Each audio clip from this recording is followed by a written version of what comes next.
انسان کی جو جان ہوتی ہے کتنی امپورٹنٹ ہوتی ہے اس کے لیے، اس جان کو قربان کر دینا جانتے بوجھتے ہوئے، اگر وہ تیار بھی ہو جاتا ہے تو ٹھیک ہے، اپنے آپ کو منا لیتا ہے کہ ٹھیک ہے جان قربانی کا وقت آ گیا، لیکن بچوں کے لیے کوئی تیار نہیں ہوتا. تو جب ان کو یہ معلوم ہوا کہ یہ جس راہ پہ وہ چل پڑے ہیں وہاں پہ ان کے چھوٹے چھوٹے بچے بھی قربان ہو جانے ہیں، تو یہ طاقت کیسے آئی ان کے اندر؟ دیکھیے قرآن کہتا ہے وَلُنَبْلُوَنَّكُمْ بِشَيْءٍ مِّنَ الْخَوْفِ وَالْجُوعِ وَنَقْصٍ مِّنَ الْأَمْوَالِ وَالثَّمَرَاتِ وَبَشِّرِ الصَّابِرِينَ الَّذِينَ إِذَا أَصَابَتْهُم مُّصِيبَةٌ قَالُوا إِنَّا لِلَّهِ وَإِنَّا إِلَيْهِ رَاجِعُونَ کہ وَلُنَبْلُوَنَّكُمْ ہم تمہیں آزمائیں گے. آزمائش ہے، دیکھیں نا ھذا البلاء المبین تھا نا جب ابراہیم کے لیے کہا تھا، تو یہ تو تعبیر ہے اس خواب کی. تو کہا وَلُنَبْلُوَنَّكُمْ، اور یہ قرآن ہے، یہ روایتیں نہیں ہیں، تاریخ نہیں ہے.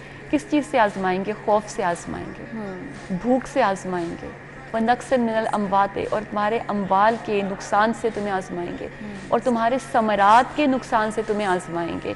تو آزمائش کیا تھی؟ ثمر کیا ہے؟ آپ کی اولاد آپ کا ثمر ہے. تو خدا نے تو پہلے کہہ دیا تھا کہ جب یہ آزمائش ہوگی، اور دیکھیے خدا کا اگر آپ ایک طریقہ دیکھیں اور قرآن پڑھ کے دیکھیں تو ہر گزشتہ انبیاء کو بھی جب مقام ملا ہے، مرتبہ ملا ہے، منزلت ملی ہے، تو کسی نہ کسی آزمائش سے گزرنے کے بعد ملی ہے. صبر ایوب آپ دیکھ لیجئے کہ کیوں تھا، جناب موسیٰ کے حالات دیکھیے، جناب ذکریہ اور جناب یحییٰ کے حالات دیکھیے. تو یہ تمام انبیاء اپنے اپنے دور میں آزمائشوں سے گزرے ہیں، مگر اب کیونکہ جو ابتدا تھی اسماعیل کی اب وہ انتہا ہے حسین، تو اب ہر آزمائش کی انتہا ہے. تو اسی لیے کہا کہ وہ نقص ثمرات، اور ہم تمہیں تمہاری اولاد کے ثمر سے تمہارے اس ثمر کو بھی آزمائیں گے اور ان کو شہادت ہوگی. تو اسی لیے اگر آپ تاریخ کربلا پڑھیں تو جس وقت اس 6 ماہ کے لاشے کو اٹھایا تھا تو اس وقت امام علی مقام نے ایک جملہ کہا تھا، اور وہ جملہ تھا کہ رزقاً بے قضاء و تسلیماً للامر انا کا علی کل شیء قدیر. یا بار الہا میں تیری رضا پہ راضی ہوں، میں تیری طرف سے آئی ہوئی قضا کو قبول کرتا ہوں، تیرے امر پہ راضی ہوں، بے شک کہ تو ہر چیز پہ قدرت رکھتا ہے. تو دیکھیے اسلام جو ہے وہ تسلیم و رضا کا مذہب ہے. اگر میں تھوڑا سا آپ کو اس کا بیک گراؤنڈ دے کے چلوں تو اگر آپ ابلیس کی بات کرتے ہیں تو ابلیس کیا توحید نہیں مانتا تھا؟ خدا کو تو مانتا تھا. کیا وہ زاہد نہیں تھا؟ کیا وہ عابد نہیں تھا؟ کیا وہ اللہ کی عبادت نہیں کر رہا تھا؟ لیکن اس نے کیا کیا تھا؟ کس چیز نے اس کو ابلیس بنایا تھا؟ کس چیز نے اس کو راندہ درگاہ الہی کیا تھا؟ کہ اس نے تسلیم نہیں کیا، اس نے خود کو سرنڈر نہیں کیا، اس نے اس کو نہیں مانا جس کو اللہ نے کہا تھا مانو. تو دیکھیے اسلام کہتا ہے آپ کو کہ آپ تسلیم کریں، آپ رضا کریں. آج کل کے بھی اگر آپ مسلمانوں میں دیکھیے تو ہم سلیکٹڈ ریلیجن کی طرف جاتے ہیں. ہمیں جو چیز اسلام کی پسند آتی ہے، جو آیات آسان لگتی ہیں، جو احکامات آسان لگتے ہیں، ہم ان کو اپنا لیتے ہیں. جو چیزیں مشکل لگتی ہیں ہم ان کو چھوڑ دیتے ہیں. لیکن خدا یہ چاہتا ہے کہ آپ تسلیم بھی کریں اور رضا بھی کریں، کہ اللہ کی رضا میں راضی ہو جائیں، اور اس طرح سے اللہ کی رضا میں راضی ہوں کہ اب آپ نہ رہیں وہ ہو جائے. تو یہ جو انتہا تھی یہ آپ کو کربلا کے میدان میں نظر آتی ہے کہ اگر 18 سال کے علی اکبر کا لاشا ہے تو بھی حسین نے کہا رزقاً بے قضاء، اگر 6 ماہ کا علی اصغر ہے تو بھی کہا رزقاً بے قضاء، اور جب اپنا سر رکھا ہے تو اس وقت بھی کہا کہ سبحان ربی الاعلیٰ. تو یہ جو مقام رضا ہے حسین کی، یہ جو تسلیم الہی کی منزل ہے، یہ جو امر الہی کی منزل ہے، یہ فقط کربلا کے آپ کو کہیں اور نہیں ملتی. اور ہم صرف کوشش ہی کر سکتے ہیں کہ ہم اس کو سمجھنے کی طرف تھوڑا سا ایک ادنا سی کوشش کر سکیں. اسی کوشش کو جاری رکھیں گے. ایک بار پھر سے چلتے ہیں بریک کی طرف، بریک کے بعد دوبارہ سے حاصل ہوتے ہیں.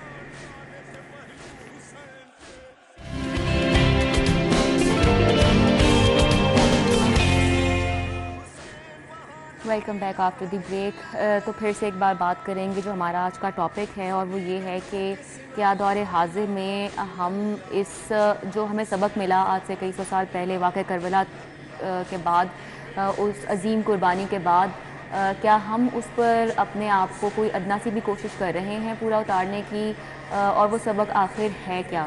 اس کے لیے تقدس فاطمہ جو کہ مذہبی اسکالر ہے ہمارے ساتھ ہے. ایک بار پھر سے ان کا رخ کریں گے، اور پھر سے میرا جو ایک پریسائز کوشچن ہے کہ کیا کیا سبق ہیں جو ہمیں ملتے ہیں اس عظیم قربانی کے بعد، اور آج کے جو لوگ ہیں کیا ہم کوشش بھی کر رہے ہیں کہ ہم ان پہ پورا اتر پائیں؟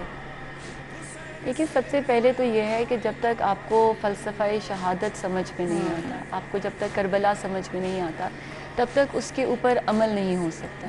تو پہلے تو یہ ضرورت ہے کہ ہم یہ سمجھیں کہ جو کربلا تھا یہ کربلا کیا تھا. کربلا کے اندر کون ہے؟ کربلا کے اندر نواسۂ حسین، نواسۂ رسول حسین ابن علی کی ذات ہے، اور وہ کون سے حسین ابن علی ہیں کہ جن کے لیے رسول نے کہا کہ حسین منی و انا من الحسین، حسین مجھ سے ہے اور میں حسین سے ہوں۔ اور میں بارہا یہ چیز کہتی ہوں کہ ہم بہت دفعہ ایسے کلمات ہوتے ہیں، جو الفاظ ہوتے ہیں جو ہم ربانی میں کہتے ہیں لیکن ہم سنتے نہیں، ہم سمجھتے نہیں ہیں، اور اسی لیے قرآن بار بار یہ آواز دیتا تھا کہ افلا تفکروا افلا تدبروا، قرآن میں تفکر کرو، قرآن میں تدبر کرو۔ تو سورہ ابراہیم یہ کہہ رہی تھی کہ سب سے زیادہ میرے قریب وہ ہیں، جناب ابراہیم نے کہا کہ میرے قریب ترین وہ لوگ ہیں کہ جو میرا اتباع کر رہے ہیں، وہ منہو کی منزلت پر ہوں گے، وہ منیت کی منزل پر ہوں گے۔ تو جو سب سے زیادہ، جناب ابراہیم نے کہا سورہ ابراہیم کے اندر کہ جو سب سے زیادہ میرا اتباع کرے گا، مجھے فالو کرے گا، وہ میری منیت کے اندر ہوگا۔ اور دیکھیے اتباع کیا ہے کہ اب کیونکہ ہم اردو زبان سے اتنا دور ہوتے چلے جا رہے ہیں کہ ایک لفظ اطاعت ہے اور ایک لفظ اتباع ہے۔ اگر آپ سے میں پوچھوں، کیونکہ اردو بولنے والے ہیں، اردو ملک میں رہتے ہیں، کہ اطاعت کا کیا معنی ہے اور اتباع کے کیا معنی ہیں، تو آپ دونوں کا معنی کچھ دیر سوچ کے کہیں گی کہ پیروی کرنا، فالو کرنا، لیکن در حقیقت اطاعت جو ہے وہ اور ہے، اتباع اور ہے۔ اطاعت ہوتی ہے لفظ کی، قول کی، زبان سے کہی بھی بات کی، اتباع ہوتا ہے عمل کا جو آپ کر کے جا رہے ہیں۔ تو جب جناب ابراہیم نے کہا تھا تو انہوں نے یہ نہیں کہا کہ میری اطاعت کرو تو صرف لفظوں کی اطاعت کرو، میرے قول کی اطاعت کرو، علم کی اطاعت کرو، انہوں نے کہا منیت میں وہ ہوگا، میرے سب سے زیادہ قریب وہ ہوگا جو میرا اتباع کر رہا ہوگا، یعنی کہ میرے عمل کو فالو کر رہا ہوگا۔ جب ہم عمل کی بات کرتے ہیں تو وہاں پہ آپ کو ایک شخصیت چاہیے ہوتی ہے جو نظر آ سکے، جس کو آپ فالو کریں۔ اسی لیے دیکھیے قرآن اکیلا نہیں آیا، کیونکہ قرآن آیا ہے علم کی کتاب بن کے، اس کے ساتھ اگر عمل نہ ہوتا ذات مصطفیٰ کی صورت میں تو قرآن ادھورا رہ جاتا۔ قرآن نے کہا ہے نماز پڑھو، لیکن قرآن نے یہ تو نہیں بتایا کہ کیسے پڑھو۔ تو اگر آپ ذات مصطفیٰ پہ نگاہ نہیں کریں گے، ان کا عمل فالو نہیں کریں گے، تو آپ قرآن کو دیکھتے ہوئے نماز کی ادائیگی نہیں کر سکتے۔ اسی طرح جناب ابراہیم نے کہا کہ میرا اتباع کرو، میرے عمل کا اتباع کرو، تو جو اتباع کرے گا وہ منزل منیت پہ ہوگا۔ تو اسی جملے کو، کیونکہ میں نے آپ کو پہلے آغاز میں کہا تھا کہ اقبال نے کہا تھا کہ انتہا ہے حسین، تو انتہا کیا تھی؟ وہاں پہ ابراہیم نے دعوت دی تھی، یہاں پہ رسول نے کہا کہ حسین منی و انا من الحسین، حسین منزل منیت کے اوپر ہے کہ میرا اتباع، میری پیروی، میرے عمل کی پیروی سوائے حسین ابن علی کے اس دور میں تمہیں کسی سے نہیں ملے گی۔ تو آج کے دور میں اگر آپ نے اتباع محمد کرنا ہے تو آپ نے کربلا کو یاد رکھنا ہے، آپ نے منیت رسول کو یاد کرنا ہے، آپ نے ذات امام عالی مقام کو یاد کرنا ہے۔ اور امام نے کیا اپنے عمل سے آپ کو بتایا؟ امام نے بتایا کہ استماری قوتیں کتنی بھی کیوں نہ ہو جائیں، باطل کتنا بھی زیادہ کیوں نہ ہو جائے، حق کتنا ہی قلیل کیوں نہ ہو، کتنا ہی کم کیوں نہ ہو، مگر حق کی طاقت یہ ہے کہ آپ نے پروردگار عالم پر بھروسہ کرنا ہے اور حق کے لیے آواز بلند کرنی ہے، اور اس حق کی آواز بلند کرتے ہوئے جتنی بھی بڑی قربانی آ جائے۔ اور قربانی کیا تھی کہ قربانی وہی میں نے سورہ بقرہ سے کہا کہ وہاں پہ جان کی قربانی بھی تھی، وہاں پہ مال کی قربانی بھی تھی، وہاں پہ اولاد کی قربانی بھی تھی۔ تو یہ تمام قربانیاں آپ نے دیتے چلے جانا ہے، کیونکہ خدا نے کہا ہے کہ وہ بشر الصابرین الذین، ایسے صابرین خبری ہے کہ جب ان کے اوپر کوئی مصیبت آتی ہے تو وہ کہتے ہیں قالوا انا للہ، ہم اللہ کی طرف سے آئے ہیں اور اب اللہ کی طرف ہی پلٹ کے جائیں گے۔ بالکل ایسا ہی ہے۔ بہت شکریہ آپ کے وقت کا، اور جزاک اللہ خیر۔ اللہ تعالیٰ ہمیں بھی توفیق عطا فرمائے کہ ہم اس سبق کو سمجھ سکیں اور اپنی زندگیوں میں ایک ادنا سی کوشش کر سکیں کہ عمل پیرا ہو سکیں۔ فی الحال اس شو سے اتنا ہی، انشاءاللہ ہماری منڈے کو ملاقات ہوگی۔ آپ اپنا بہت خیال رکھیے گا۔ اللہ حافظ۔